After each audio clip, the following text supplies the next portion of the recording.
This is a film about how all of us have become Richard Nixon. Just like him, we have all become paranoid weirdos. It's the story of how television and newspapers did this to us, and how it has paralysed the ability of politics to transform the world for the better. Once upon a time, politicians believed they could change the world.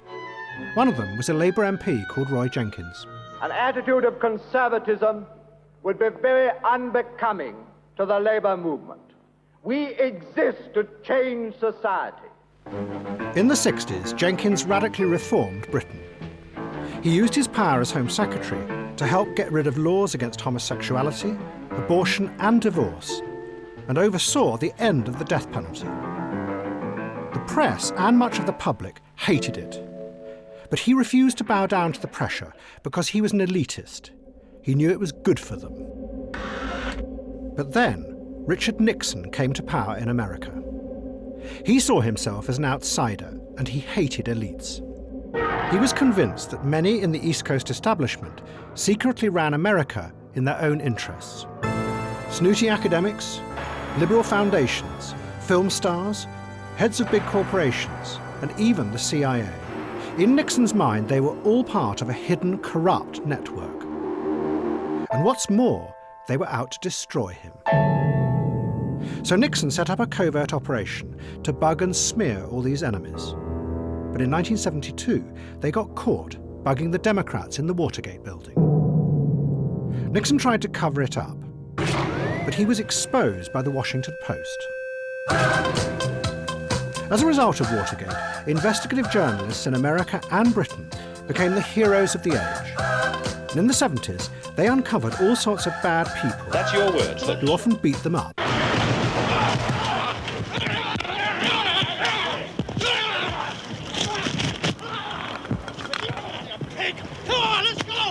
But then, the journalists began to uncover the strangest thing.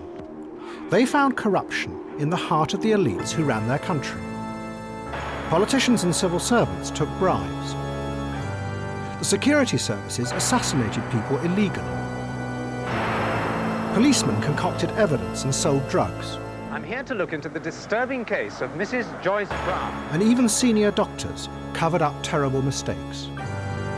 And as the journalists exposed all this, they began to sound like Richard Nixon. That there really were hidden conspiracies in the heart of the establishment. And then, in an even odder twist, the journalists found an unlikely ally, Mrs. Thatcher. Mrs. Thatcher wanted to roll back the power of the state. And to her, the professional elites, the civil servants, lawyers, doctors, the broadcasters, were all terrible hypocrites.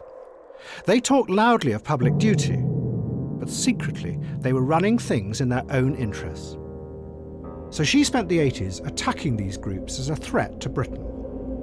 Helped by Rupert Murdoch, who detested elitism in Britain and America. They hate to see someone communicating with the masses. They feel that newspapers, the written word is not for the masses. That should be left to television, or perhaps to nobody. But there's a great sort of elitism.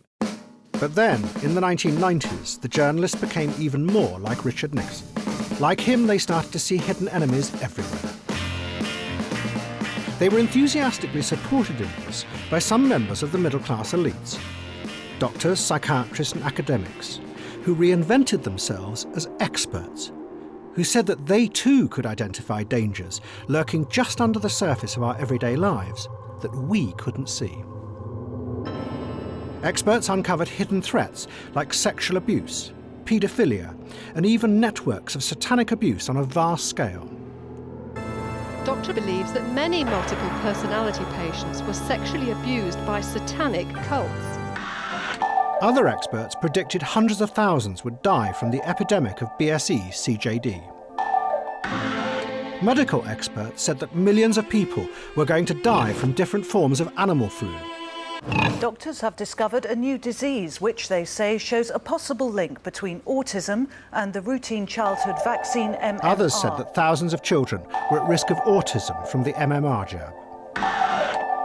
Terror experts said there was a global hidden network of sleeper cells that had the power to destroy Western society. and then it got worse. Other experts said you couldn't even trust yourself. Your own body was an enemy. Obesity is now a disease of epidemic proportions. It just makes you paranoid. You look at yourself in the mirror every day. I think people just think, I really want to look like that, because it's just everywhere. More obsessed with food. I've actually had my stomach stapled and I'm on antidepressants. Using all the best available science. 30 years ago, journalists bravely exposed the corruption of those in power, like Richard Nixon. But now, the news and television programmes have ended up taking serious threats to society and exaggerating and distorting them. By doing this, they have created a widespread mood of fear in society and a suspicion of those who lead us. And in the process, millions of us have become exactly like Richard Nixon, paranoid. And if any politician tried to do what Roy Jenkins did 40 years ago, to change Britain for the better, against public opinion, we and the press would destroy them. But there is one difference between us and Richard Nixon. He told his psychiatrist that when he looked in the mirror in the morning, there was no one there. When we look in the mirror in the morning, we think we're too fat.